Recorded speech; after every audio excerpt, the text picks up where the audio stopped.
صلی علی محمد و آل محمد. یا فاطمہ زہرا یا فاطمہ زہرا یا فاطمہ زہرا یا فاطمہ زہرا یا فاطمہ زہرا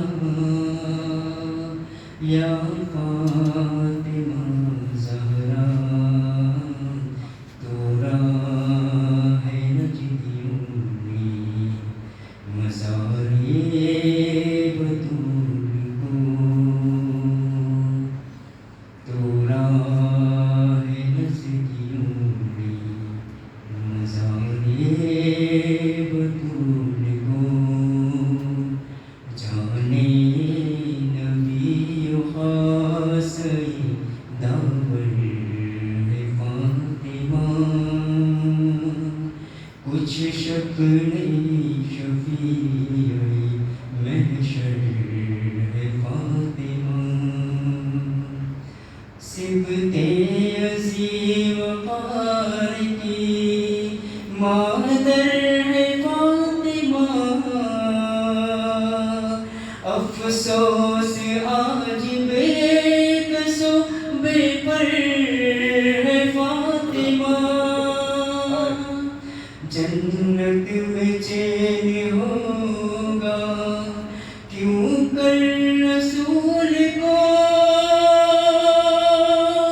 کیوں کر رسول کو تو راہ نجدیوں نے مزار بطول کو یا فاطمہ زہرا یا فاطمہ زہرا یا فاطمہ زہرا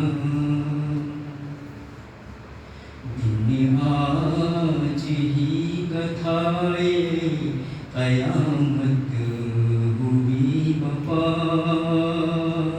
تاریخ 8ویں تھی مہینہ یہی تو تھا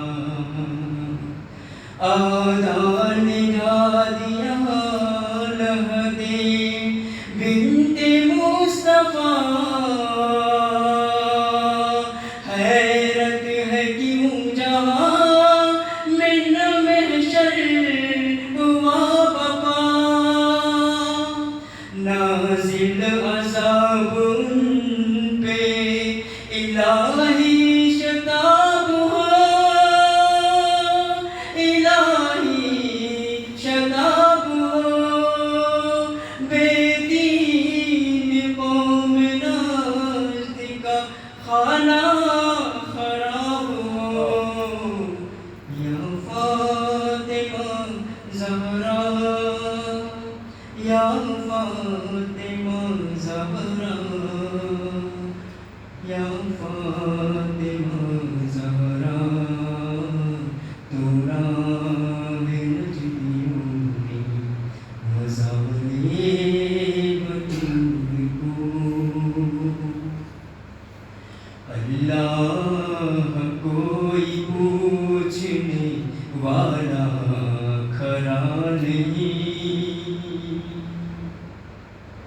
خبروں میں بھی تو چین سے آلے ہوا نہیں اس ظلم کی خدا کی قسم انتہا نہیں حیرت ہے آسمان لیے کیوں پھٹک پڑا نہیں جس کے نہیں نظیر ہے ایسا ستم کیا ایسا ستم کیا ان نازدیوں نے کعبہ ایمان کو ڈھا دیا یا فاطمہ یا فاطمہ زہرا یا فاطمہ زہرا تو راہ نجدیوں میں مزارِ بطول کو اے بی بی سیدہ تیری حرمت پہ میں نثار اے بی بی سیدہ تیری عزت پہ میں نثار اے بی بی سیدہ تیری عظمت پہ میں نثار اے بی بی سیدہ تیری غربت پہ میں نثار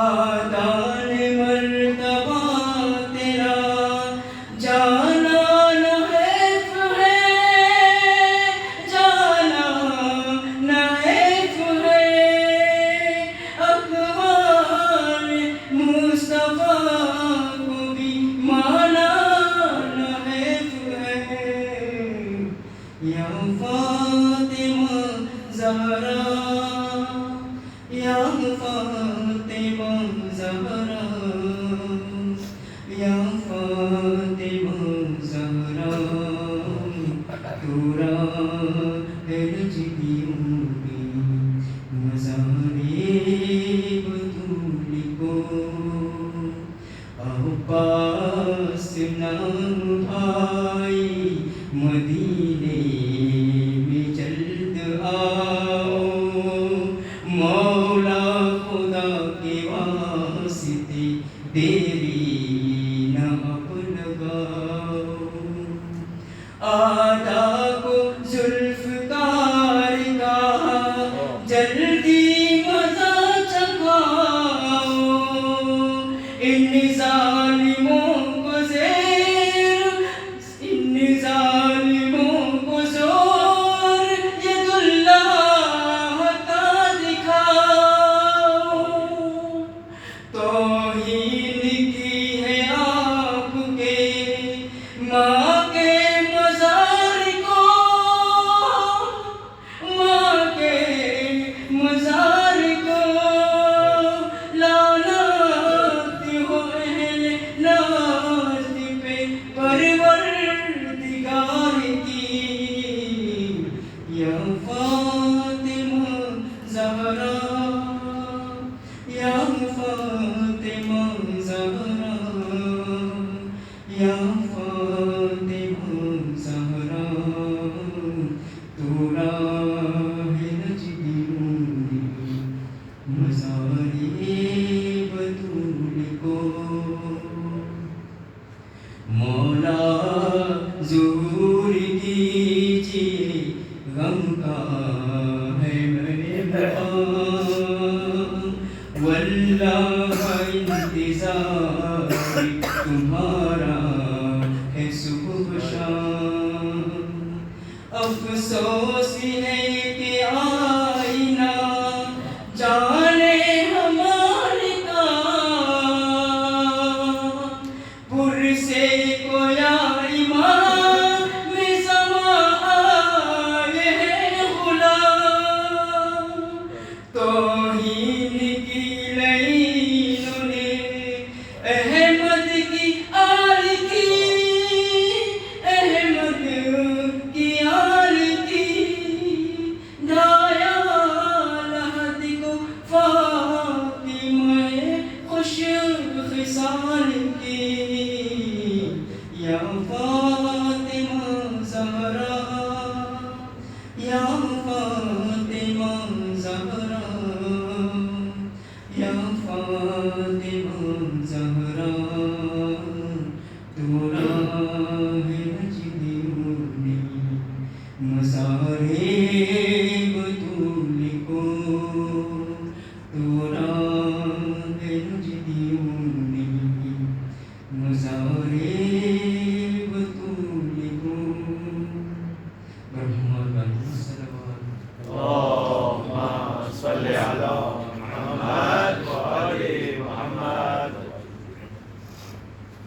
اسلام کرتا ہے. اللهم صل على محمد وآل محمد. غربت کی انتہا ہے، نہ سایہ نہ ردا ہے، زہرا تیری لحد پر. غربت کی انتہا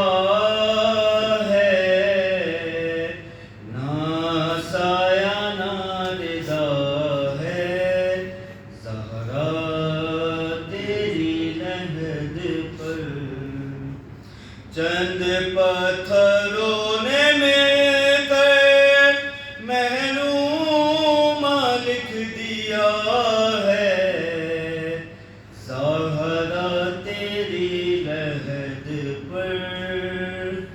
غربت کی انتہا ہے، نہ سایہ نہ ردا ہے، زہرا تیروں بھری قبا تھی اور خون بھری ردا تھی. تیروں بھری قبا تھی اور خون بھری ردا تھی، اور خون بھری ردا تھی. جو شام سے بچا تھا زینب نے رکھ دیا ہے، زہرا تیری لحد پر. غربت کی انتہا ہے، نہ سایہ نہ ردا ہے، زہرا تیری لحد پر. دوپہر جل رہے ہیں، خیام جل رہے ہیں.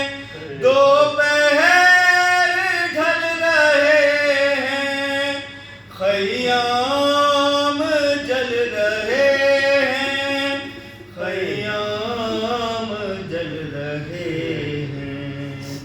تصویر کربلا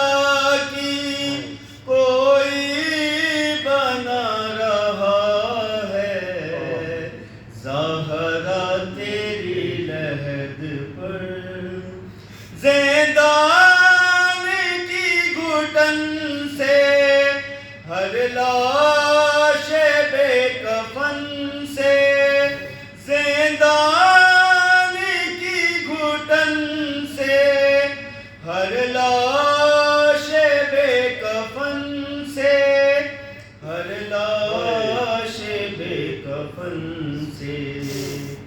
عابد نے جو سنبھالا آنسو وہ گر پڑا ہے، زہرا تیری لحد پر. غربت کی انتہا ہے، نہ سایہ نہ ردا ہے، زہرا تیری لحد پر. محمد و محمد محمد وآل محمد صلوات. اللهم صل على محمد وآل محمد.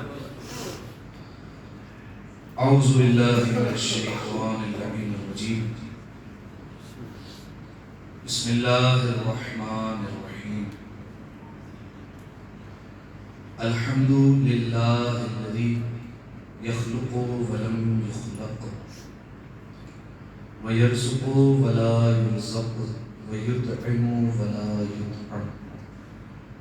ثم الصلاة والسلام على عبدك ونبيك وصفيك ورسولك وخيرتك من الخلق أبي القاسم محمد. اللهم صل على محمد وآل محمد وعلى أهل بيته الطيبين الطاهرين المعصومين المظلومين سيما ابن عمه علي عليه السلام وهو النبأ العظيم والصراط المستقيم والقرآن الكريم وهو الصديق الأكبر والفاروق الأعظم وحبل الله المتين وإمام المسلمين ووصي رسول رب العالمين واللعنة الدائمة على أعدائهم أجمعين.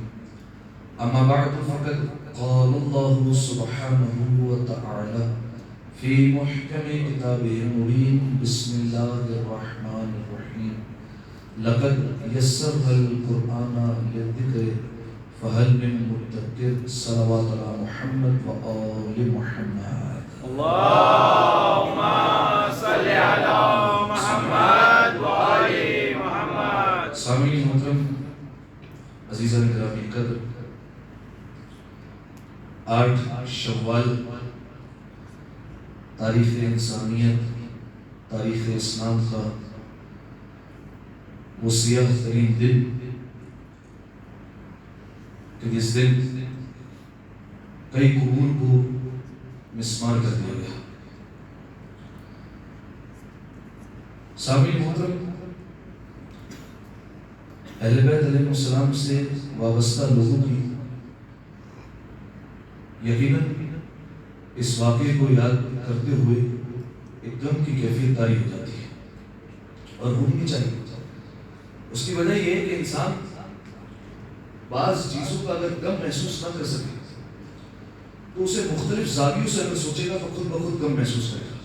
اور اس بات کا ہمیں اشارہ روایتوں میں بھی ملتا ہے کہ بالفرض اگر کوئی ایسا ہے کہ جسے امام حسین علیہ السلام پر رونا نہیں آتا تو وہ اپنی ماں کو یاد کرے جو دنیا سے گزر چکی ہے، اگر اس پر آنسو آ جائے فوراً اس غم کو منتقل کر لے امام حسین علیہ السلام کی طرف اور آنسو بہانا شروع کر دے. یہ طریقہ کار علماء بیان کرتے ہیں.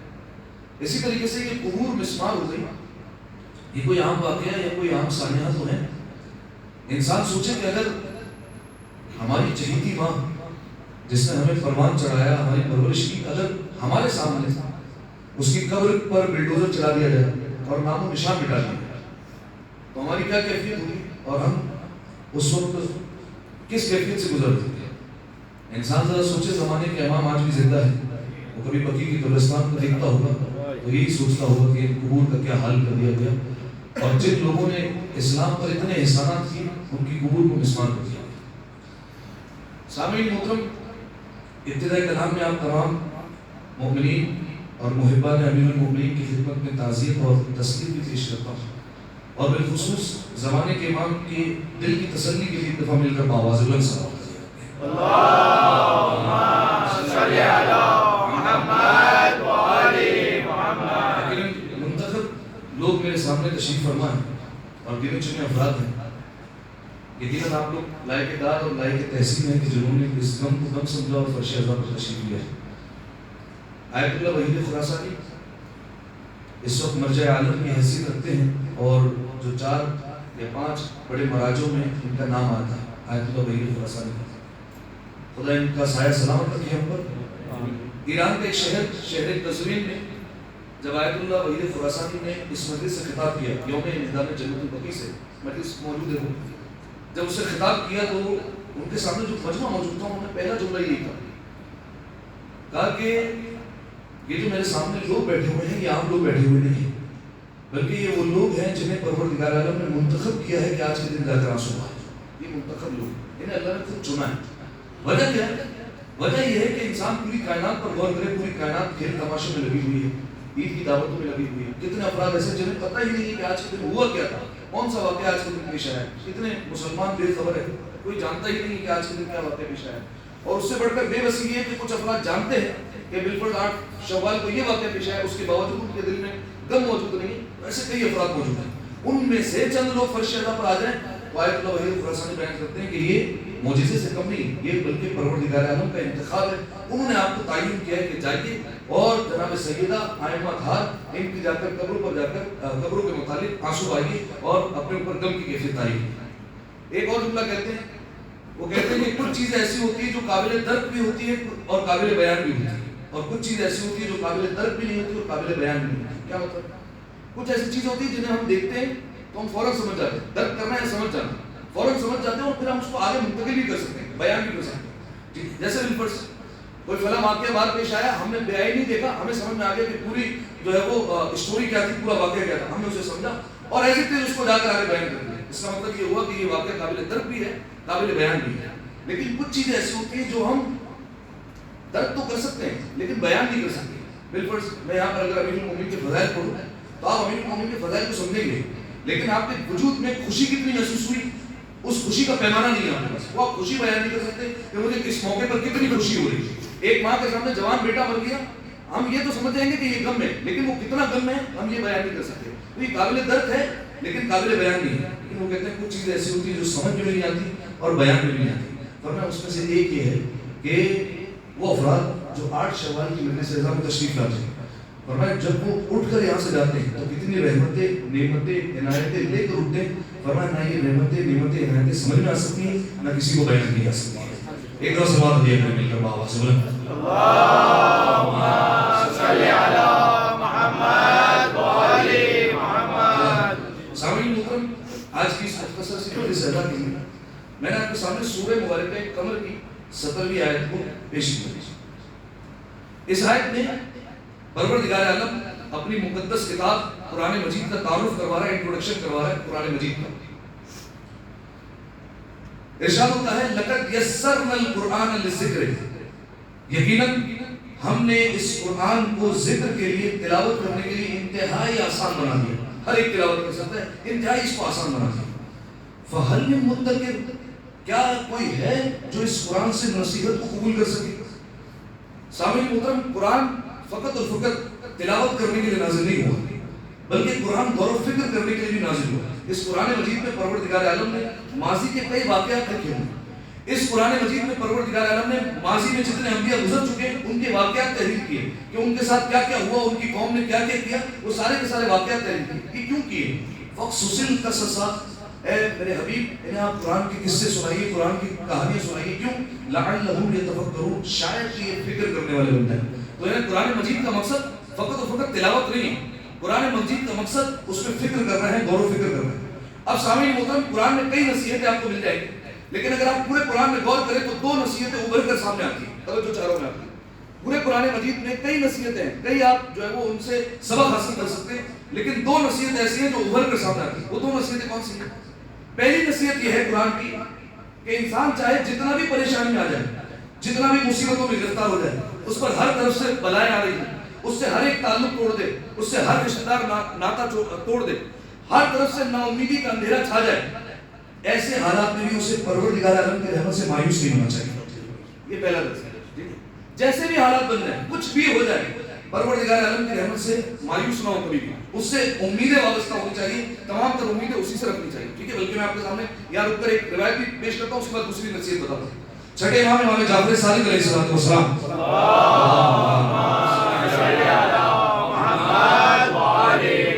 چھٹے امام نے اسی امید پر ایک دہریہ کو شیعہ کر دیا تھا. دہریہ لا مذہب جو اللہ کو نہیں مانتا، اس کو چھٹے امام نے پروردگار عالم کی وحدانیت کا کلمہ پڑھوا دیا تھا اس ایک امید کی وجہ سے. وہ کیسے؟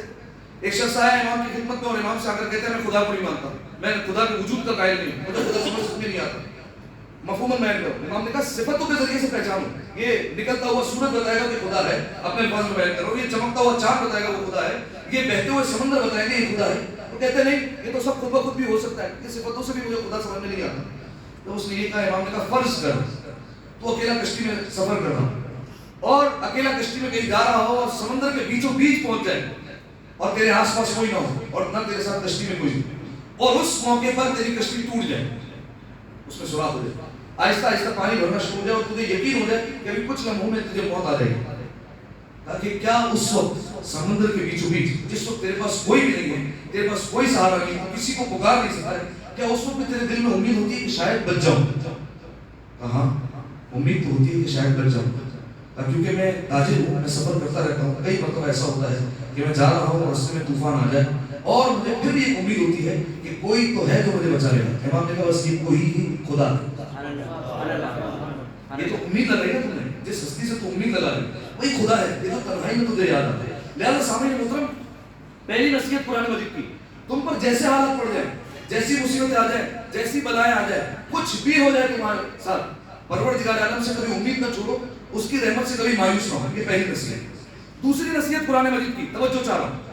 دوسری نصیحت ان لوگوں کے لیے کہ جن پر مسلسل رحمتیں ہو رہی ہیں، مسلسل نعمتیں مل رہی ہیں، مسلسل وہاں سے عطائیں ہو رہی ہیں، رزق کی فراوانی ہاتھ میں موجود ہے، ہر طرف سے آسائش، آرام، سکون مل رہا ہے، ان پر کوئی بھی مصیبت نہیں آ رہی ہے، تو قرآن کی نصیحت ہے خبردار اللہ کے عذاب سے بے خوف مت ہوگا.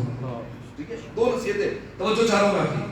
پہلے وہ لوگ کہ جن پر ہر طرف سے مصیبتیں آ رہی ہیں، ہر طرف سے پریشانیاں، سب نے رشتہ توڑ لیا، ان کے لیے نصیحت ہے خبردار خدا کی رحمت سے مایوس مت ہونا. یہ ان کے لیے نصیحت ہے. دوسرے وہ لوگ جن کو ہر طرف سے آسائش، آرام، سکون، رزق، عطائیں، نعمتیں، رحمتیں، عنایتیں، فراوانی سب کچھ مل رہا ہے، ان کے لیے نصیحت ہے خبردار خدا کے عذاب سے بے خوف مت ہو جانا. اس کے عذاب سے انہیں بے خوف نہیں ہونا چاہیے. اور دیکھیے سامعین محترم، یہی جو ہے وہ روایتوں میں بیان ہوا ہے کہ ایک مومن کو ایسا ہی ہونا چاہیے. چھٹے امام نے یہ بیان فرمایا کہ اگر ایک مومن کے ایمان کو نکال کر ترازو پر رکھ دیا جائے تو اس ترازو میں اگر ایک طرف امید رکھی جائے اور ایک طرف خوف رکھا جائے تو یہ دونوں برابر ہونے چاہیے، دونوں ایک جیسے ہونے چاہیے. امید بھی اللہ سے برابر، خوف بھی اللہ سے برابر. ہر امید بھی اللہ سے وابستہ، خوف بھی پروردگار عالم سے ہونا چاہیے. اسی لیے ایک حدیث میں یہ بھی بیان ہوا، چھٹے امام نے بیان فرمایا غالباً اگر قیامت کے میدان میں پہنچو اور پروردگار عالم یہ اعلان کر دے کہ جنوں انسان کو، ثقلین کو میں اس کو اٹھا کر جہنم میں پھینک دوں گا، ایک انسان کو بچا لوں گا، صرف ایک انسان جنت میں جائے گا، باقی سب جہنم میں جائیں گے. فرمایا تو امید تم میں اتنی ہونی چاہیے کہ تم امید کرو کہ وہ ایک میں ہی جسے اللہ بچانا ہے. توجہ چاہوں گا. اور اگر یہ اعلان ہو جائے کہ سب کے سب جنت میں جا رہے ہیں، ثقلین کے ثقلین، انسان جنات سب جا رہے ہیں، ایک شخص کو جہنم میں اٹھا کر ڈالوں گا، تو تمہارے دل میں خوف اتنا ہونا چاہیے کہ وہ ایک میں ہی ہو سکتا ہوں جسے اللہ اٹھا کر جہنم میں ڈالے. تو یہ امید اور خوف انسان میں دونوں برابر ہونا چاہیے. امید بھی پروردگار عالم سے، خوف بھی پروردگار عالم سے. ہمیں بعض اوقات امید تو پروردگار عالم سے ہوتی ہے، ہمیں پروردگار عالم سے خوف نہیں ہوتا. رزق مل رہا ہے، نعمتیں مل رہی ہے، آسائشات ہیں، سکون ہے، آرام ہے، ہر معاملات ہے صحیح طریقے سے چل رہے ہیں، کاروبار ٹھیک چل رہا ہے، بچے بیمار نہیں ہو رہے، سب کچھ ٹھیک جا رہا ہے. دل میں خوف نہیں آتا ہے، خطرے کی گھنٹی. یہ جو ہمارے بعض اوقات جو ہے وہ اتنا نعمتوں میں مگن ہو جاتے ہیں کہ ہمارے اندر خوف نہیں آتا پروردگار عالم کے عذاب کا. اس نے مسلسل نعمتوں میں کیوں ڈالا؟ پانچویں امام سے پوچھا گیا تھا مولا اللہ کا سب سے بڑا عذاب کیا ہے؟ امام نے کہا اللہ کا سب سے بڑا عذاب یہ کہ عذاب سے غافل ہو جانا. یہ اللہ کا سب سے بڑا، اس سے بڑھ کر کوئی عذاب نہیں. کہتے ہیں کہ ہم کو تباہی کا کوئی غم نہیں. میں نے کہا کہ وجہ تباہی یہی تو ہے، ہم لوگ ہیں عذاب الہی سے بے خبر. اے بے خبر عذاب الہی یہی تو ہے. نعرہ تکبیر، نعرہ رسالت، نعرہ حیدری، نعرہ صلوات. روایت اس طریقے سے مفہوم ہے کہ 40 دن میں اگر تم پر کوئی مصیبت بھی نہیں آ رہی فوراً گھر کرنے والے ہو. 40 دن گزر گئے کوئی مصیبت اب تک آئی نہیں، اس کا مطلب ہے کہ کوئی جھول موجود ہے. ٹھیک ہے، اگر 40 دن گزر جائے کوئی مصیبت، چھوٹی سی چھوٹی مصیبت بھی، چاہے کسی کا پیر جو ہے وہ پتھر کے ساتھ ٹھوکر کھا جائے، یہ بھی مصیبت ہے، یہ بھی جو ہے وہ آ جائے تو انسان جو ہے وہ محفوظ ہے. لیکن اگر کوئی مصیبت نہیں آ رہی تو پھر انسان کے لیے جو ہے وہ یہ خطرے کی گھنٹی ہے. یہ جو ہے اس کے لیے ایک الارمنگ پوائنٹ ہے کہ یہاں پر انسان کو فوراً حرکت پہ آ جانا چاہیے کہ کیوں ہو رہا ہے ایسا. ٹھیک ہے، تو اب تک خلاصہ کلام یہ ہوا کہ قرآن مجید نے دو نصیحتیں کی. ٹھیک ہے، پہلے میں نے آپ کے سامنے بیان کیا قرآن مجید فکر کرنے کے لیے نازل ہوا، فقط تلاوت کے لیے نازل نہیں ہوا. ایک دوسری بات کہ قرآن مجید میں انبیاء ماسبق کے سارے واقعات موجود ہیں، ان سے نصیحتیں حاصل کرنے کا حکم ہے. اگر ساری نصیحتوں کو دیکھا جائے تو اس میں دو نصیحتیں ابھر کر آتی ہیں. ایک، تم پر چاہے جتنی رحمتیں ہو جائیں، تم پر چاہے جتنے مصیبتیں آ جائیں، پریشانیاں آ جائیں، سب رشتے توڑ دیں، تب بھی تمہیں پروردگار عالم کی رحمت سے مایوس نہیں ہونا. اور دوسرا، رحمتوں میں اگر رہ رہے ہو، آرام میں رہ رہے ہو، آسائشات میں رہ رہے ہو، سکون میں رہ رہے ہو، تو پروردگار عالم کے عذاب سے بے خوف مت ہو جانا. یہ دو نصیحتیں. اب سامعین محترم تلاش تو ذرا کریں کہ پروردگار عالم کا عذاب جو آتا ہے قرآن مجید میں، وہ عذاب کیوں آتا ہے، کس لیے آتا ہے؟ توجہ چاہ رہا ہوں میں آپ کی. صلوات پڑھیں ایک دفعہ مل کر بابا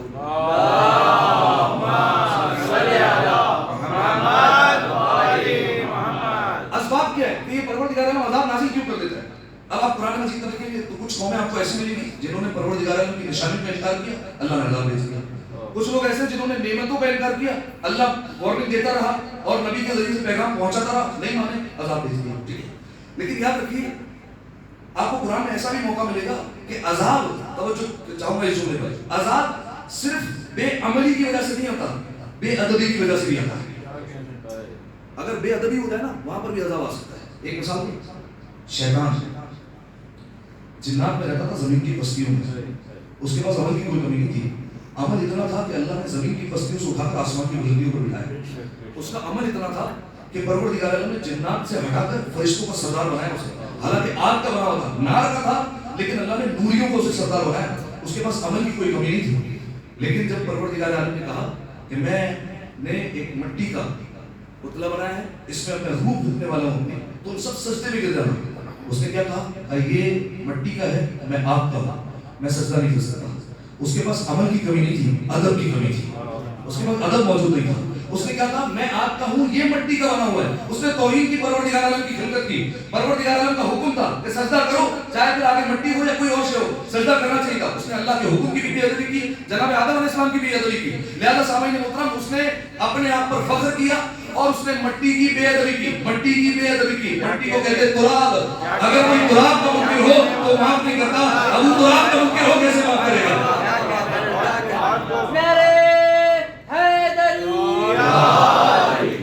اگر کوئی تراب کا منکر نظر آئے تو وہ معاف نہیں کرتا. اگر ابو تراب کا منکر نظر آ جائے تو کیسے معاف کرے گا؟ اگر کوئی صفی اللہ کا منکر ہو جائے تو معاف نہیں کرتا. اگر کوئی ولی اللہ کا منکر ہو جائے کیسے معاف؟ تو سامعین محترم, قرآن مجید میں جو عذاب بیان ہوئے, کچھ عذاب وہ ہیں جو بے عملی کی بنیاد پر نہیں, بے ادبی کی بنیاد پر آئے. ان میں ادب نہیں تھا. ٹھیک ہے, اسی لیے پروردگار نے قرآن مجید میں حکم دیا رسول اللہ کے متعلق. جائیے سورہ حجرات پڑھیے. خبردار ہے لوگوں, اپنے نبی کو ان کے نام سے مت پکارو. اے محمد, بعض لوگ تھے بدبخت تھے, آپ جا کر نام تلاش کر سکتے ہیں, کچھ ایسے بدماش رہتے تھے وہاں پر, جو نبی کو آتے تھے تو وہ محمد اس طریقے سے پکارا کرتے تھے, بے ادبی سے. ٹھیک ہے, پروردگار نے فوراً آیت نازل کی, خبردار یہ تمہارے رسول ہے, انہیں رسول کہہ کر پکارو, انہیں نام لے کر پکارو. آپ جانتے جب یہ قرآن نازل کہاں ہوا؟ قرآن نازل ہوا ہے پیغمبر کے دل پر. مصطفیٰ کے دل پر کوئی چیز ہے اور فاطمہ کو پتہ نہ چلے, ایسا ہو نہیں سکتا. کیونکہ حدیث ہے, فاطمہ تو قلبی, فاطمہ میرا دل ہے. ٹھیک ہے, آیت اتری, جناب زہرا کو پتہ چل گئی. رسول اللہ جیسے دروازے پر آئے اور جیسے ہی دروازہ کھلا جناب سیدہ نے, دیکھیے ہوتا یہ تھا جناب فضہ دروازہ کھلنے آتی تھی. ٹھیک ہے, لیکن بعض اوقات ایسا ہوتا تھا جناب سیدہ دروازہ کھلنے آتی تھی. کیوں؟ وجہ کیا ہے؟ یہ بیٹی وہ تھی جو اپنے باپ کے ہاتھ کا لہجہ بھی سمجھتی تھی. میرا باپ دروازے پر, فوراً دروازہ کھلتی تھی اور فوراً سلام کیا کرتی تھی. لیکن جب آیت آ چکی تو اب سلام کرنے کا انداز بدل گیا. اب فوراً کہیے السلام علیکم یا رسول اللہ, اے اللہ کے رسول آپ پر سلام. رسول اللہ نے کہا فاطمہ کیا ہو گیا, تم نے اس طریقے سے سلام کیوں نہیں کیا؟ بابا جان آئے تو آئیے, اللہ نے کہا ہے کہ آپ کو اللہ کے رسول کہہ کر سلام کریں. اور میں فاطمہ امت اور ہے, فاطمہ اور ہے, امت اللہ کے رسول کہہ کر سلام کرے, فاطمہ یا ابدا کہہ کر سلام کرے گی. فاطمہ کہیں گے اے میرے بابا جان, اس طریقے سے سلام کیا کرو. لہذا سامعین محترم, پروردگار عالم نے قرآن مجید میں رسول اللہ کا ادب سکھایا کہ دیکھو پرانے زمانے میں بے ادبی کی وجہ سے عذاب نازل ہو چکا ہے, تم بے ادبی مت کرنا. خبردار, مصطفیٰ کو ان کے ناموں سے مت پکارو, یا یہ رسول کہہ کر پکارو. اس کے بعد کہا خبردار, ان کے حجرے کے باہر سے آ کر چیخے مت مارو. کچھ لوگ ایسے بھی تھے بدبخت جو دروازے کے باہر آ کر جو ہے وہ شور بلند کیا کرتے تھے. خبردار, آ کر اپنے نبی سے بلند آواز میں بات نہ کیا کرو. کچھ ایسے بھی لوگ تھے جو نبی سے بلند آواز میں بات کرتے تھے. لہذا سامعین محترم, پروردگار عالم سب کو ادب سکھا رہا ہے کہ دیکھو میرے نبی سے ادب سے بات کرنے کا طریقہ کار کیا ہے. اور دیکھیے سامعین محترم, یہ پروردگار عالم نے ادب صرف لوگوں کو نہیں بتایا بلکہ خود ادب کر کے بھی بتایا. آپ دیکھیے جب رسول اللہ کو مخاطب کرتا ہے تو کیسے مخاطب کرتا ہے؟ کیا یا محمد کہہ کر کبھی پکارا؟ یا محمد نہیں کہا. قرآن میں نام موجود ہے لیکن جب بات کی ہے تو یا محمد نہیں کہا, ہمیشہ کہا یا ایھا الرسول, یا ایھا المزمل, اے چادر اوڑھنے والے, یا ایھا المدثر, او کمبل اوڑھنے والے, یاسین, طٰہٰ, مدثر, مزمل, بشیر, نذیر, طٰہٰ, اس طریقے سے کہہ کر پکارتا ہے. یہ کیا ہے؟ ادب ہے. پروردگار عالم لقب بیان نہیں کر رہا, ادب بیان کر رہا ہے. اب دیکھیے ہمارے نبی کا معاملہ اور ہے, دیگر نبیوں کا معاملہ اور ہے. جب باقی نبیوں کی بات آتی ہے تو نام لے کر کہتا ہے یا آدم, آدم کا نام لیا. جب نوح کی بات ہے یا نوحا, او نوح. ابراہیم کی بات ہے اے ابراہیم. جب موسیٰ کی بات ہے یا موسیٰ. عیسیٰ کی بات ہے اے عیسیٰ. لیکن جب ہمارے نبی کی بات ہے مزمل, مدثر, یاسین, طٰہٰ, بشیر, نذیر, یہ لقب کہہ کر پکارا. یعنی پروردگار عالم بیان کرنا چاہ رہا ہے جب عام نبی ہمارے نبی کے برابر نہیں ہو سکتا تو صحابی نبی کے برابر کیسے ہو سکتا ہے؟ کیسے برابر ہو سکتا ہے؟ اور ایک جملہ بڑھ کر کہتا ہوں, جب صحابی نبی کے برابر نہیں ہو سکتا تو وہابی کیسے ہو سکتا ہے؟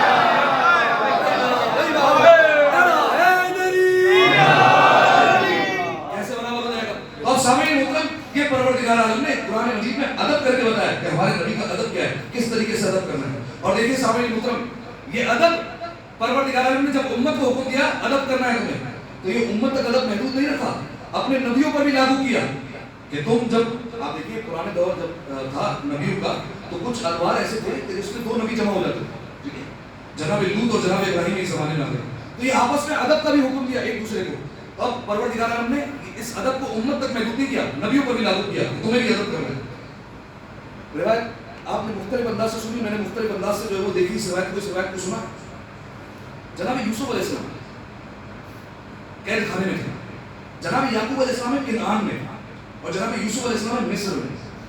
جناب یعقوب علیہ السلام نبی ہے، آپ یہ تو نہیں کہہ سکتے کہ نبی کو کچھ خبر نہیں کہ میرا بیٹا زندہ ہے یا زندہ نہیں، سب پتہ ہے کہ زندہ ہے.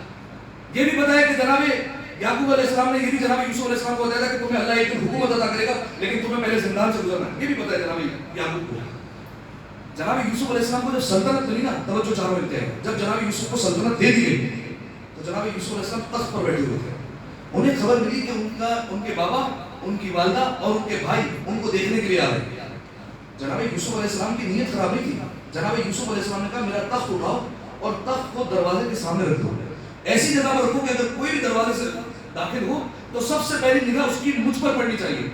یہ کیوں کیا جناب یوسف علیہ السلام نے؟ اس لیے کہ میرے بابا جناب یعقوب علیہ السلام انہوں نے یہ سنا تھا کہ میں زندان میں رہوں گا، ظاہر باپ کو تکلیف ہوگی، لیکن جب وہ مجھے اس کرسی پر بیٹھا دیکھیں گے اور سلطنت میں دیکھیں گے تو وہ خوش ہو جائیں گے. ان کی نیت اچھی تھی، ان اپنے والد کو خوش کرنا تھا. ظاہر سی بات ہے اگر بالکل میں مجلس پڑھ رہا ہوں، میرے اگر والد زندہ ہوتے اور مجھے دیکھتے تو ان کا 2 من خون بھر جاتا کہ جو ہے وہ میرا بیٹا مجلس پڑھ رہا ہے. اسی طریقے سے جو ہے وہ اگر کسی کو پتا چلتا میرا بیٹا فلاں پوسٹ پر آ گیا، آئی ایس بن گیا، اتنا ترقی کر گیا، تو اس ظاہر اس کے باپ کا خون تو بڑھے گا. لہٰذا جناب یوسف علیہ السلام کی نیت یہ تھی کہ میں تخت پر بیٹھوں، میرا باپ مجھے کرسی پر بیٹھا ہوا دیکھے، ان کا خون بڑھ جائے اور ان کے دل میں ایک سکون محسوس ہو، ان کے دل میں ایک خوشی آئے. انہوں نے یہ چاہا. جناب یعقوب علیہ السلام اپنی زوجہ کے ساتھ اور اپنے دیگر بچوں کے ساتھ داخل ہوئے. جناب یوسف علیہ السلام نے بیٹھے بیٹھے تخت پر ایسے اشارہ کیا، سلام. جب ایسے اشارہ کیا تو ہاتھ سے منہ اٹھا اور منہ نکل کر چلا گیا. جناب یوسف علیہ السلام نے فوراً سوال کیا پالنے والے کون سا منہ تھا؟ کہ یہ نبوت کا منہ تھا. کہا پالنے والے کیوں؟ کہا آپ تمہاری نسل میں کوئی نبی نہیں آ سکتا، تم نبی ہو، تمہاری نسل میں نبی نہیں آ سکتا. پالنے والے کیوں؟ باپ کے احترام میں اٹھے کیوں نہیں؟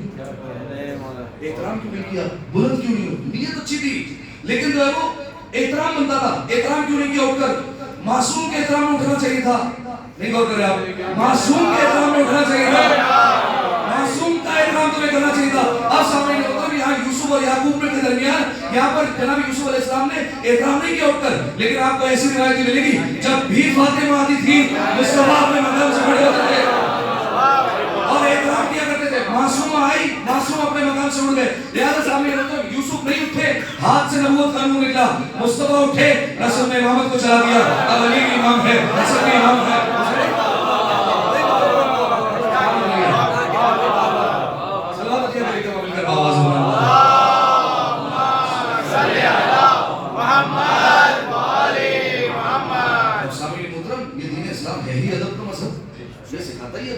بلکہ میں نے آپ کی خدمت میں بیان کیا تھا چھٹے امام کا جو مدرسہ تھا، چھٹے امام نے سب سے پہلی جو یونیورسٹی باقاعدہ قائم ہوئی ہے، جو جامعہ قائم ہوا ہے، جو مدرسہ قائم ہوا ہے، وہ چھٹے امام نے کیا. ٹھیک ہے، چھٹے امام جو ہے وہ پڑھایا کرتے تھے. کمال یہ تھا 4000 شاگرد ہوتے تھے امام کے، جو امام سے پڑھتے تھے اور امام انہیں پڑھایا کرتے تھے. آپ میں جو ہے وہ تاکید کروں گا، ایک کتاب جو ہے وہ super brain in Islam, super man in Islam, اس طریقے سے جو ہے وہ کتابیں موجود ہیں. آپ جا کر پڑھیے وہ ہے کیا. وہ دراصل ایک سیمینار ہوا تھا، اس میں مختلف دنیا کے عیسائی اور بڑے بڑے عالم بیٹھے تھے اور وہ یہ ڈیسائیڈ کر رہے تھے کہ اتنا بڑا عالم کیسے گزر سکتا ہے. چھٹے امام کے بارے میں اتنا بڑا عالم کیسے گزر سکتا ہے.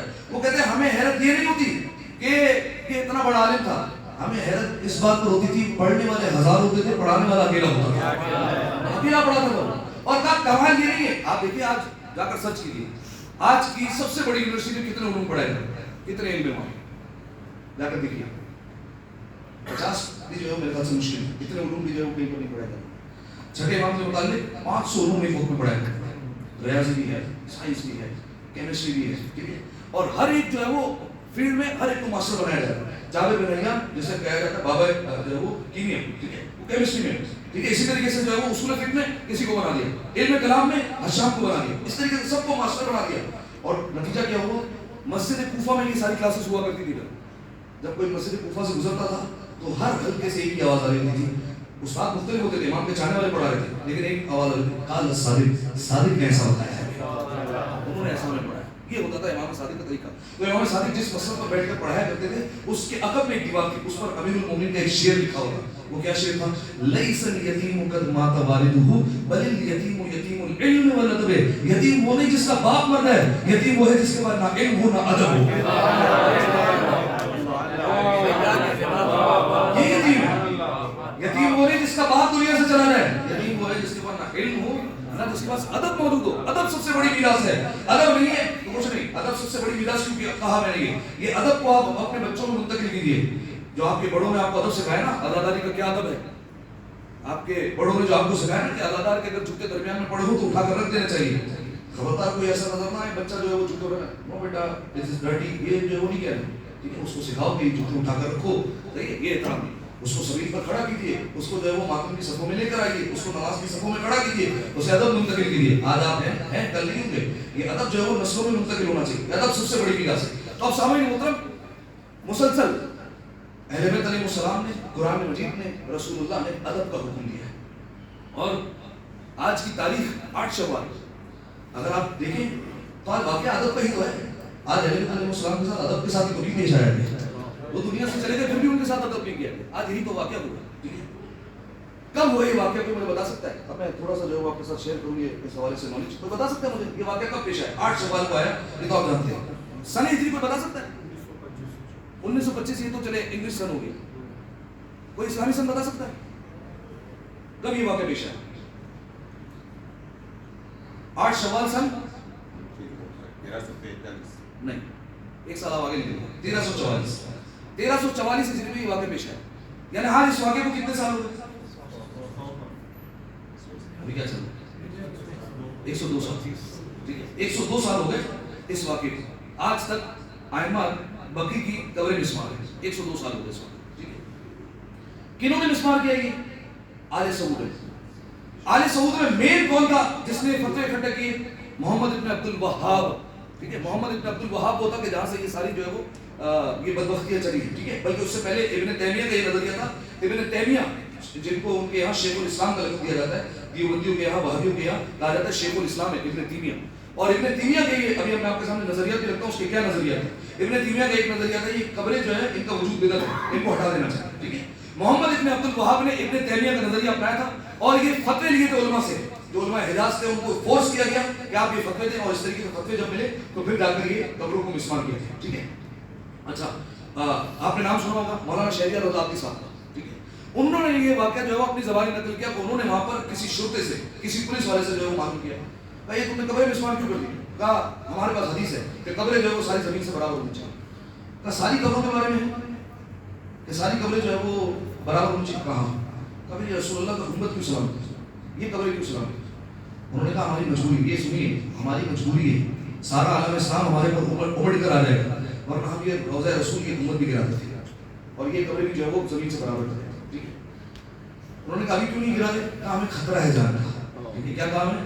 جان کا خطرہ ہے. جملہ سنیے گا. انہوں نے کہا اس کا مطلب تقیہ تو تم بھی مانتے ہو.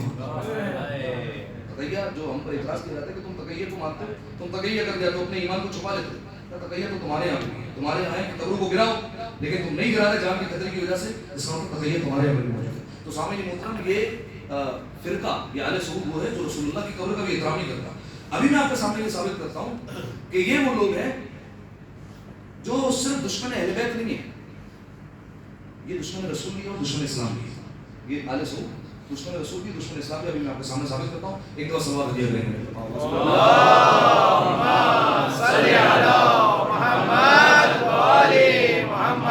اب میں آپ کے سامنے تھوڑی سی تاریخ رکھتا ہوں اور اس پر میں آپ کی بھرپور توجہ چاہوں گا اس تاریخ پر. رسول اللہ جب دنیا سے گئے تو رسول اللہ کے دنیا سے جانے کے بعد 3 مکتبہ فکر وجود میں. کتنے مکتبہ فکر؟ 3. ایک مکتبہ فکر کہلایا مکتبہ اہل بیت. یہ کون سا مکتبہ اہل بیت؟ یہ ہم لوگ ہیں جنہوں نے رسول اللہ کے بعد اہل بیت علیہ السلام کا دامن تھامے رکھا, اسے کہتے ہیں مکتبہ اہل بیت. ایک مکتبہ فکر وجود میں آیا مکتبہ صحابہ, جنہوں نے اہل بیت علیہ السلام سے زیادہ صحابیوں کو ترجیح دی, صحابیوں کو زیادہ مانتے ہیں. وہ کون ہے؟ وہ اہل سنت ہے. ٹھیک ہے, 2. تیسرا فرقہ ہے, تیسرا مکتبہ فکر ہے مکتبہ بنو امیہ, جو بنو امیہ کے پیروکار ہیں. دراصل یہ اہل سنت میں داخل ہونا چاہتے ہیں لیکن یہ اہل سنت ہے نہیں.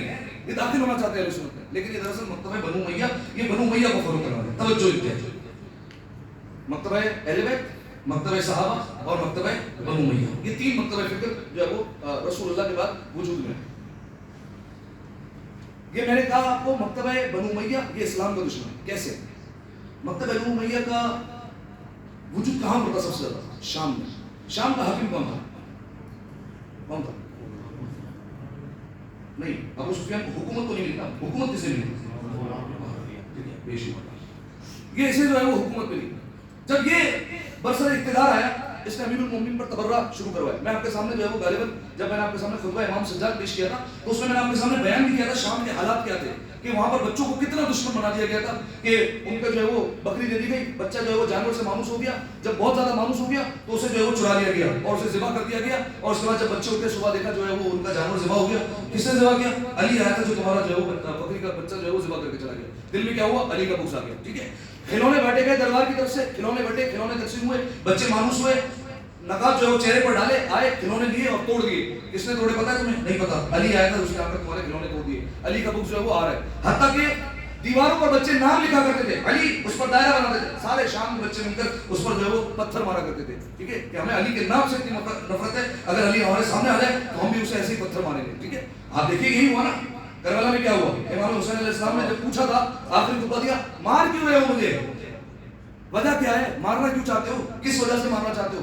اب بھی یعنی جب سب شہید ہو گئے جناب عباس جناب علی پر، اب بھی میں تمہیں چھوڑ دیتا ہوں، مجھے اپنے اہل و عیال کے ساتھ یہاں سے پوچھ کر جانے دو، نکل جانا چاہتا ہوں یہاں سے. مارنا کیوں چاہتے ہو؟ بغض زندگی تمہارے بابا کے بغض میں مار رہے ہو. ٹھیک ہے، یہ سارا جو ہے وہ سلسلہ کہاں سے چلا؟ شام سے چلا. حتیٰ کہ یہ آپ کے سامنے شاید آپ کو یہ روایت یاد ہو، ایک تاجر جب آیا اور اس نے آ کر شام کا جو ہے وہ ماحول دیکھنا شروع کیا تو اس نے چونکہ محب اہل بیت تھا، اہل بیت سے محبت کرتا تھا، اس نے کہا ہر طرف علی امیر المومنین کو گالیاں، ہر طرف امیر المومنین پر لانت، ہر طرف جو ہے وہ امیر المومنین پر سب کو شتم کیا جا رہا ہے. وہی تو ہو علی کا چاہنے والا. گھر کے باہر سے گزرا، گھر کے اندر سے آواز آئی، حسن حسین. دل میں ٹھنڈا رہی، خدا کا شکر مولا کا ایک جانے والا تو گھر ملا یہاں پر. دستک دی، آیا گھر سے باہر، فوراً گلی لگا لیا. کیا بات ہے؟ کہا مجھے سن کر خوشی ہوئی کہ تم اہل بیت علیہ السلام کے چاہنے والے ہو. بھائی تم نے کیوں محسوس کیا؟ اس لیے کہ تم نے علی کے بچوں کے نام پر اپنے بچوں کے نام رکھے حسن اور حسین. یہ محبت کی دلیل ہے. ہم جب اپنے بچوں کو گالیاں دینا چاہتے ہیں تو حسن حسین کہتے ہیں. یہ شام کا، ٹھیک ہے، یہ شام کا حاکم، یہ شام کا ماحول بنانے والا کون ہے؟ یہ معاویہ ابن ابو سفیان. اس نے سارا ماحول بنایا. اس نے امیر المومنین پر سارا تبرہ جو ہے وہ کروایا. ہر جمعے میں کے خطبے میں امیر المومنین پر تبرہ کیا جاتا ہے. ٹھیک ہے، یہ سارا ماحول اس نے بنایا. ایک راوی کہتا ہے کہ میں شام پہنچا اور یہ واقعہ ہے امیر المومنین کی شہادت کی بات کا. امام حسن علیہ السلام کا غالباً دور ہے.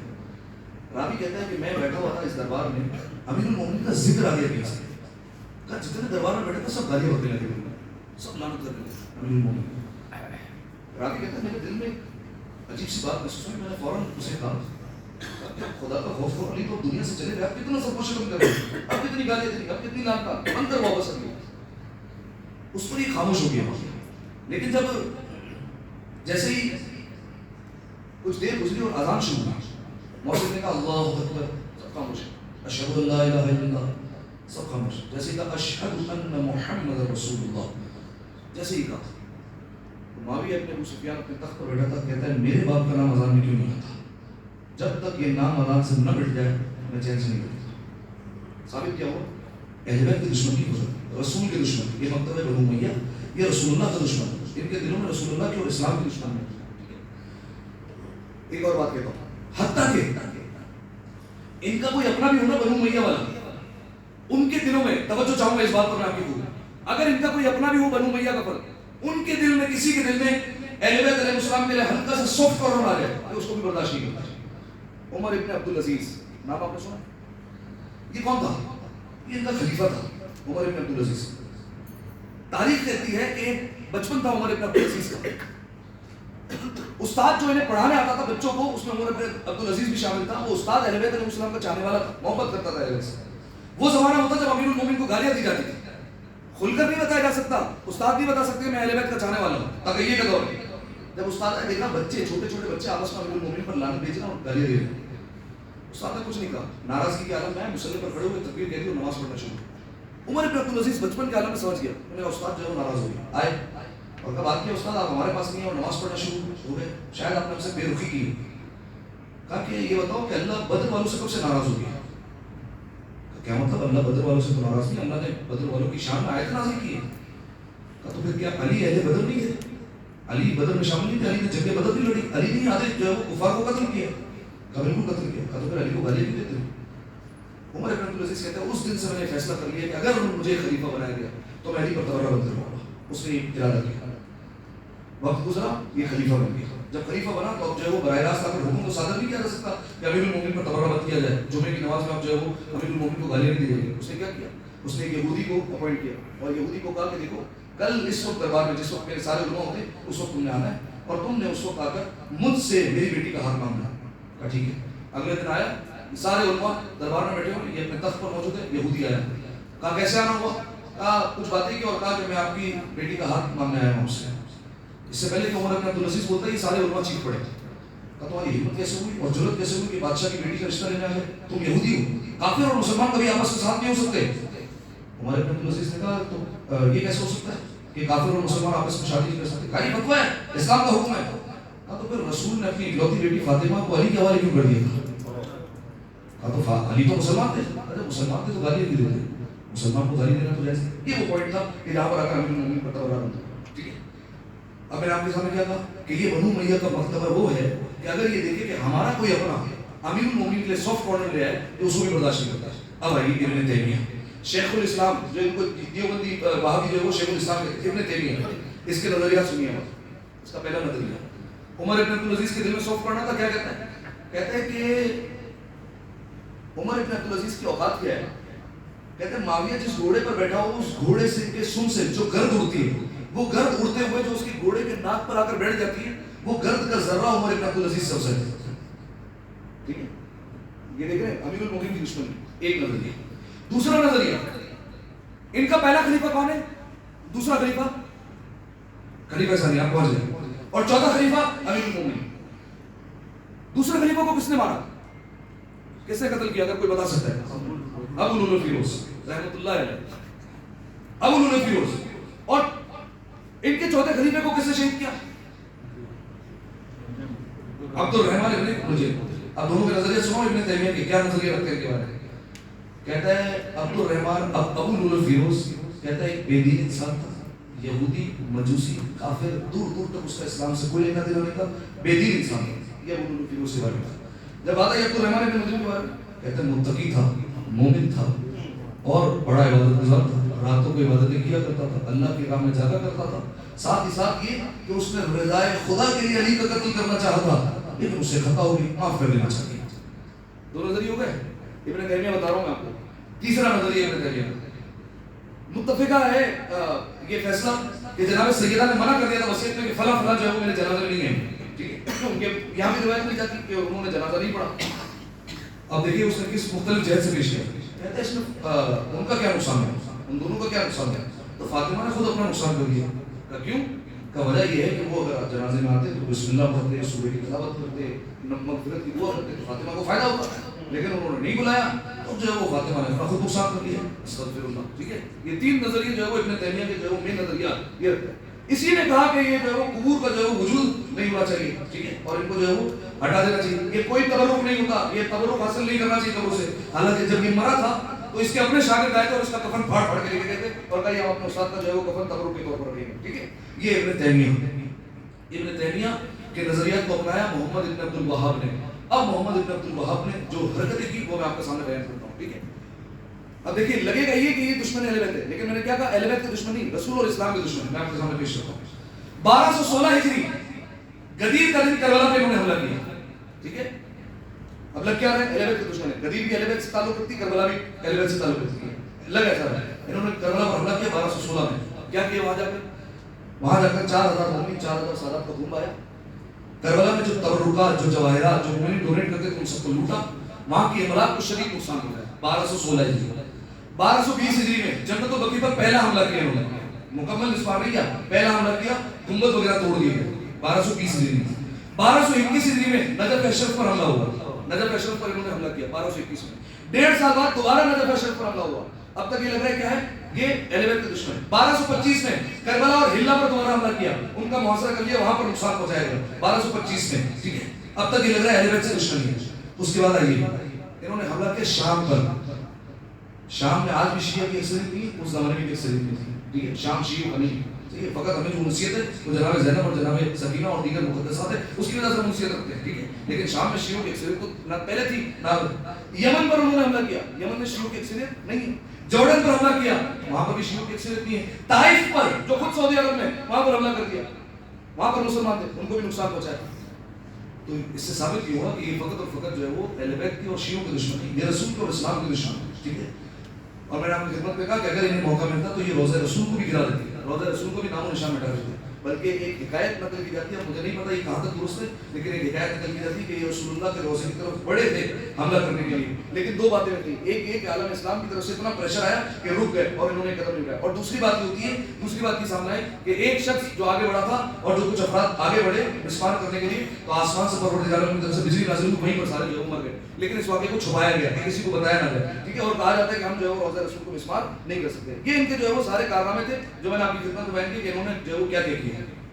اچھا فقط مسلمانوں کو نقصان پہنچایا، اب آئیے آگے، جنت المعلا اس قبرستان کو مسمار کیا، جنت المعلا میں کون ہے؟ جناب خدیجہ، کیا وہ ام المومنین نہیں تھی؟ کیوں ان کی قبر کو توڑا؟ آپ کہہ سکتے ہیں کہ اللہ ام المومنین کے ساتھ فاطمہ کی ماں بھی تو ہے، ہاں یہ بات ہو سکتی ہے۔ ابو طالب کی قبر کو توڑا، ابو طالب کی قبر کو کیوں توڑا؟ آپ کہہ سکتے ہیں علی کے باپ ہے۔ جناب عبد المطلب کی قبر کو توڑا، ان کی قبر کو کیوں توڑا؟ وہ تو رسول اللہ کے دادا تھے، وہ قبر کیوں مسمار کی گئی؟ ابوا میں جناب عمرہ کی قبر کو توڑ دیا گیا، وہ تو رسول اللہ کی ماں تھی، اس کا مطلب رسول اللہ کی دشمن ہے۔ بیت خدیجہ، اب اہل بیت علیہ السلام کے جو آثار تھے، جو آثار باقی رکھے جاتے ہیں وہ مٹا دیے گئے۔ دیکھیے ہم جب زیارت پر جاتے ہیں، قم جاتے ہیں، ہمیں بیت النور ملتا ہے، ٹھیک ہے، ہم زیارت کرتے ہیں، کیوں؟ جہاں پہ جناب معصومہ کو آئی تھی، آج تک باقی ہو گیا، باقی رکھا گیا نا، لیکن انہوں نے سب مٹا دیا۔ بیت خدیجہ مسمار کر دیا۔ مسجد امیر المومنین تھی، اس کا نام تبدیل کر کے مسجد عائشہ کر دی، ٹھیک ہے۔ محلہ بنی ہاشم جہاں امام سجاد بیٹھ کر رویا کرتے تھے، 35 سال تک روئے جہاں پر، وہاں پر جو ہے وہ اس کو ہٹا کر وہاں پر واش روم بنا دیا توڑ کر، ٹھیک ہے۔ ایسا ہے نہیں، جو گئے ہیں وہ جو ہے وہ تصدیق کریں گے نہیں، ٹھیک ہے، کہ علماء جب وہاں پر لے جاتے ہیں تو بتاتے ہیں خبردار ان واش روم کو یوز مت کرنا، ٹھیک ہے، کہ یہ اہل بیت علیہ السلام کی نشانیاں تھیں، ان کو یوز مت کرنا۔ اسی طریقے سے اہل بیت علیہ السلام کے آثار کو مٹایا گیا، لیکن ایک جگہ باقی رکھی گئی، کون سی؟ سقیفہ بنو ساعدہ، سقیفہ، جہاں سے خلافت کا جو ہے وہ سارا معاملہ شروع ہوا، جہاں پر یہ سارے بیٹھ کر جتنے چور چکے ڈاکو ڈکیت تھے جو بیٹھے تھے وہاں پر، وہ سارے کے سارے جو ہے وہ وہاں پر بیٹھ کر جنہوں نے امیر المومنین کے خلاف پلاننگ کی، آج تک اس کے آثار باقی، کیوں باقی؟ سمجھ میں آ رہی ہے ساری چیزیں، ٹھیک ہے، تو یہ رسول اللہ کے اور اسلام کے دشمن۔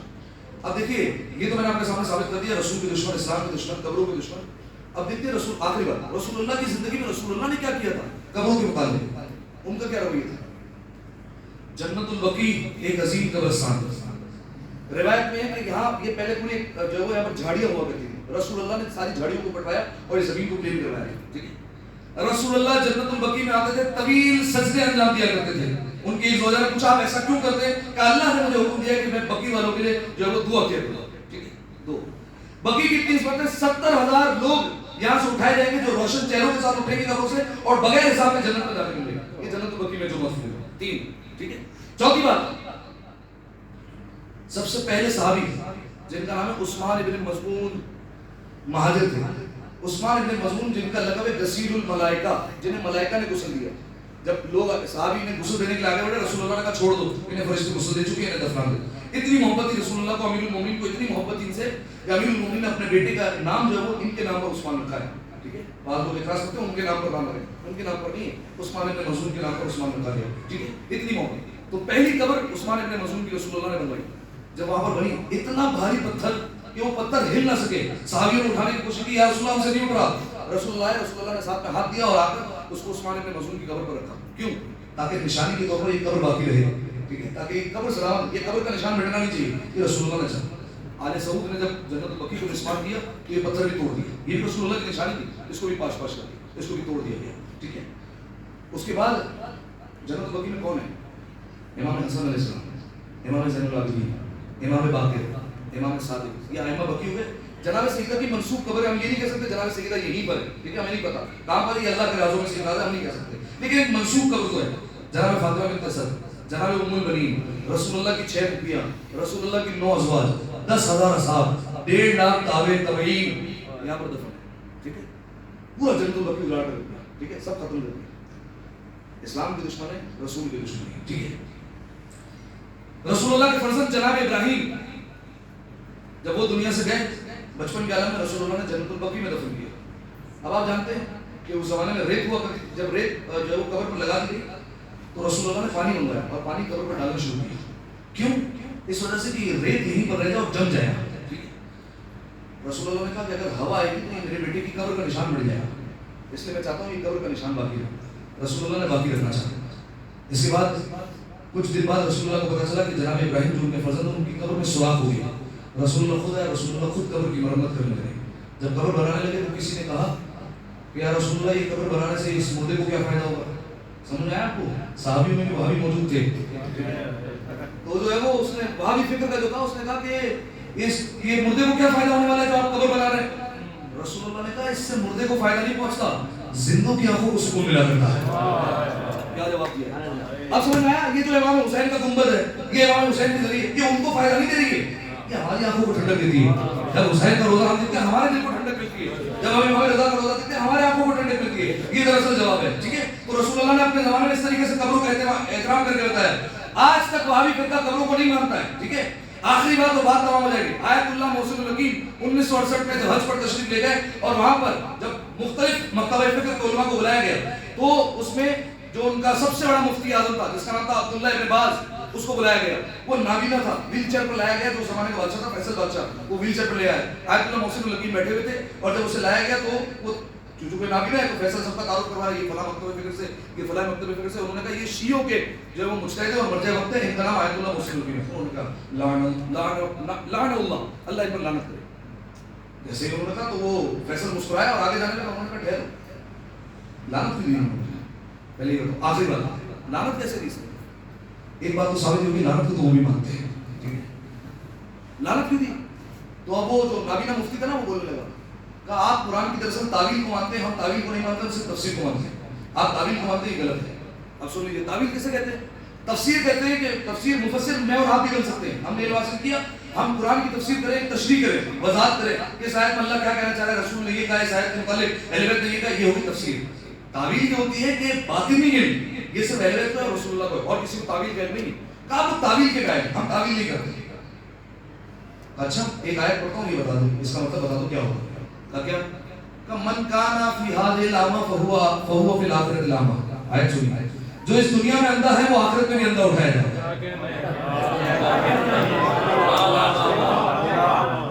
دنیا میں اندھا ہے وہ آخرت میں بھی اندھا اٹھایا جائے گا. پریشان ہو گئے فیصل، مفتی پریشان، ہم دنیا میں اندھے ہیں تو آخرت میں بھی اندھے اٹھیں گے.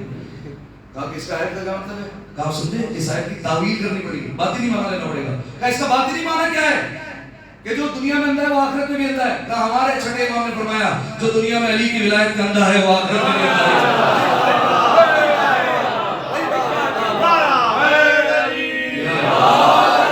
یہ مطلب ہے. ٹھیک ہے، تعویل کی. اب جب تعویل کی تو فیصل بادشاہ جو ہے وہ ایک اس نے طنز کیا، اور طنز یہ کیا کہ آپ لوگ چلے تعویل کو مانتے ہیں، ہم بھی مان گئے، لیکن آپ کو قبروں کا احترام کرتے ہیں. ہم نے جنت البقیع کو تو مسمار کر دیا، آپ یہاں پر قبروں کا احترام نہیں کر سکتے. لیکن ہمیں تکلیف ہوتی ہے آپ دوسری جگہوں پر بھی جا کر قبروں کا احترام کرتے ہیں، یہ نہیں ہونا چاہیے. آیت اللہ محسن الحکیم کہتے ہیں نا خاموش ہو گیا اس وقت. چاہتے قرآن سے حدیث سے ڈھیر انبار لگا سکتے تھے دلائل کا، لیکن نہیں کیا. جیسا سامنے سے سوال ہو ویسا جواب دینا چاہیے. آیت اللہ محسن الحکیم کہتے ہیں میں نے اس وقت نگاہوں کو جھکایا اور رخ کیا کاظمین کی طرف اور ساتویں امام سے توسل کیا.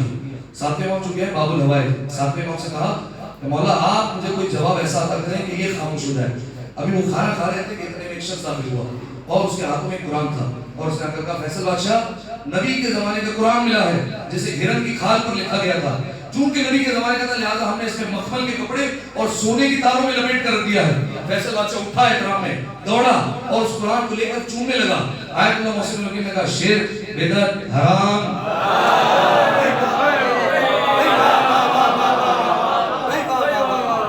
اچھا ملتے بھی ہیں تو انہیں تین ہی لفظ ملتے ہیں، شرک، بدعت، حرام. ٹھیک ہے، تو کہا کہ شرک، بدعت، حرام. فیصل بادشاہ نے کہا کیوں؟ کہا تم سونے کی تاروں کو چوم رہے ہو، تم مخمل کے کپڑے کو چوم رہے ہو. کہا نہیں بات یہ نہیں ہے، میں سونے کی تاروں کو نہیں چوم رہا. آخری جملہ، میں مخمل کے کپڑے کو نہیں چوم رہا، جو اندر قرآن ہے اسے چوم رہا ہے. آیت اللہ محسن الحکیم نے کہا اب سمجھ میں آیا، ہم سونے کی جالی کو نہیں چومتے، قبر کو نہیں چومتے، جو اندر ایمان رکھے.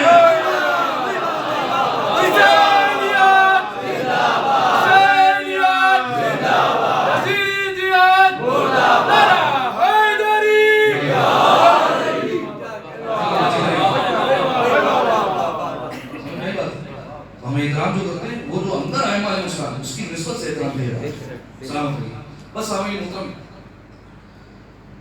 انسان اگر قبروں کو دیکھے تو آنسو بہائے. ایک ایران کا شخص جنت البقیع کی زیارت کر کے ایران پہنچا تھا.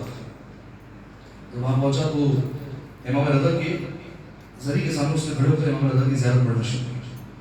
جب زیارت پڑھتے اس مقام پر آیا، توجہ اس مقام پر آیا جب کہا السلام علیک یا غریب الغرباء، آنکھوں سے آنسو بہنے لگے. کسی نے اس سے پوچھا روتے کیوں؟ میں امام کو کہہ رہا ہوں مولا آپ کہاں غریب ہیں، اتنی روشنی ہے، اتنا اچھا مزار بنا ہوا ہے، اتنے بڑے صحن ہے. مولا مظلوم تو محمد کی بیٹی ہے، غریب تو وہ ہے، غربت تو ان کی ہے. سامعین محترم، علامہ امینی، اس کے بعد مجھے ایک حکایت پڑھی تھی آپ سن چکے، لیکن آپ ہر بار اس حکایت پر مقبول ہوتے لہٰذا میں ضرور پیش کروں گا. علامہ امینی بہت بڑے ہمارے عالم، بہت بڑے عالم گزرے. وہ جنت البقیع آئے مدینہ کی زیارت کر کے جب دوبارہ پڑھتے ہیں تو ان سے کسی نے پوچھا اے علامہ امینی آپ نے مدینہ میں کیا دیکھا، آپ کو کیا نظر آیا؟ علامہ امینی نے کہا میں نے محلہ بنی ہاشم دیکھا، میں نے فلاں جگہ دیکھی، میں نے مسجد نبوی دیکھی. تو شخص نے پلٹ کر کہا علامہ امینی میں نے کسی عام شخص سے نہیں پوچھا، میں نے امینی سے پوچھا ہے جو ایک عارف ہے، علم کی معرفت رکھتا ہے. آپ بتائیے آپ نے کیا دیکھا؟ علامہ امینی رو کر کہتے ہیں آج بھی مجھے مدینے کی گلیوں میں محمد کی بیٹی کی رونے کی آواز آئی.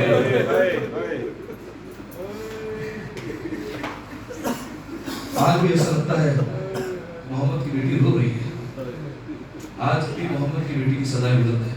سامعین محترم، قبروں پر بلڈوزر چل گئے تو ہمارے دل کا حال یہ ہے. ذرا سوچو تو صحیح، محمد کی بیٹی کی پسلیاں ٹوٹی ہوئی ہیں. ذرا سوچو تو صحیح، چہرے پر جب تماچا لگا ہوگا، جب بازو کو توڑ دیا ہوگا، کیا عالم ہوگا شہزادی کا. سامعین محترم، آج مجلس ہے ائمہ بقیع کے حوالے سے.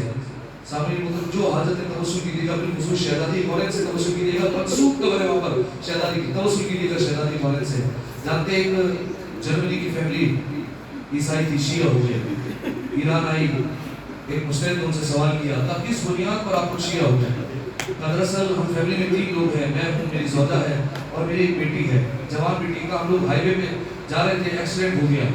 کہا خدا کا شکر ہے مجھے اور میری زوجہ کو کچھ نہیں ہوا، لیکن میری بیٹی کو نقصان پہنچا. کہا بیٹی کو کیا ہوا تھا آپ کی؟ کہا میری بیٹی کی اس حادثے میں پسلیاں ٹوٹ گئی تھی.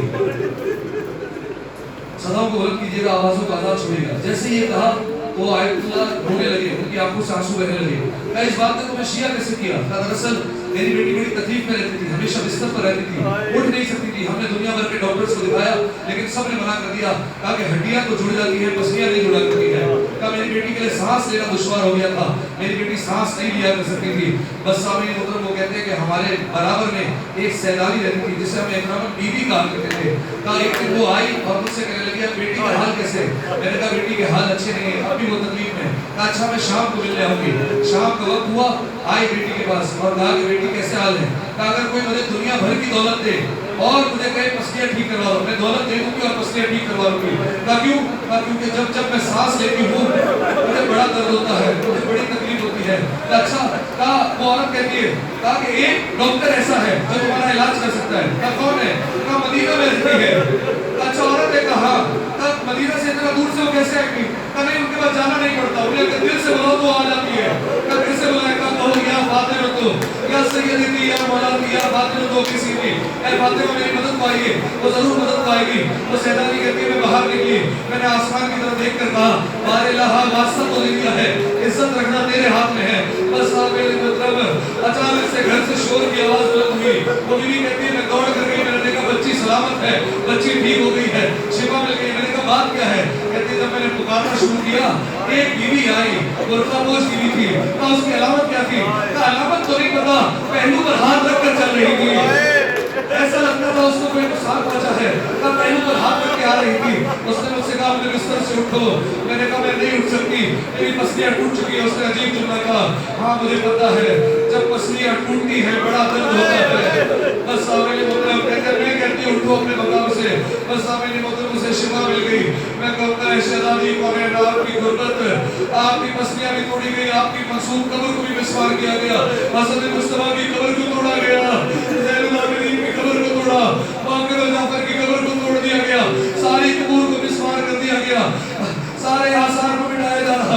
بس سامنے اتر جاتے ہیں. ایک ذاکر کھڑے ہوئے تھے جنت البقیع کے پاس. ایک ایرانی تھا جو رو رہا تھا, مسلسل رو رہا تھا, گریہ کر رہا تھا.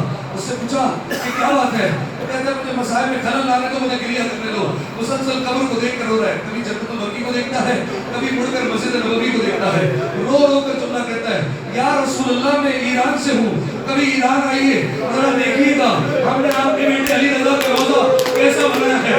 کاش تیری بیٹی ایران آ جاتی, ہم اپنی بچیوں کا زیور بیچ کر تیری بیٹی کا روزہ بناتے وہاں پر. ہم تیری بیٹی کا روزہ نہ کرنے دیتے, ہم احترام کر کے بتاتے. بس اللہ لالو میں ایک جملہ کہہ کر اختتام کروں گا. اے شہزادی, آپ کی تو قبر کو مسمار کیا گیا. ہائے رے حسین مظلوم, لاشیں پر گھوڑے دارا دیے گئے, پسلیاں توڑ دی میرے مولا کی, لاشا ٹکڑے میں بند بکھر گیا. زینب منظر دیکھ رہی تھی, رو کر کہہ رہی تھی نانا یہ وہی حسین ہے جسے آپ سینے پر سلایا کرتے تھے. لعنت اللہ علی القوم الظالمین وسيعلم الذين ظلموا يوم ينقلبون. خاتم حسین.